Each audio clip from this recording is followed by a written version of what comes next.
இந்த தேர்தலுக்கு பிறகு அமைகிற ஆட்சியில் அமமுகவை சேர்ந்த சிலர் அமைச்சர்களாக இருப்பார்கள் என்று திரு டிடிவி தினகரன் கூறினார். அப்படியானால் அமமுக கூட்டணி ஆட்சியை வலியுறுத்தும் மந்திரி சபை கூட்டணி மந்திரி சபையாக அது இருக்கும், அதிலே நாங்கள் இருப்போம் என்பதுதான் அதன் பொருள்.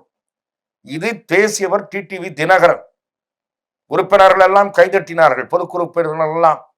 ஆகவே டிடிவி தினகரன் இப்போது பாஜக அதிமுக அணியில் இணைவதாக இருந்தால் மந்திரி சபையில் இடம் அளிப்பதாக அவருக்கு உறுதி அளிக்கிறார்களா? அப்படி உறுதி அளித்தால் அந்த அணியில் அவர் இணைவதில் அர்த்தம் இருக்கும், பொருள் இருக்கும். ஏனென்றால் எங்கள் விருப்பம் நிறைவேறுகிறது என்று நிருபர்களிடம் கூறலாம். இல்லாவிட்டால் அவர் இந்த 2 கேள்விகளுக்கு பதிலளிக்க வேண்டும்.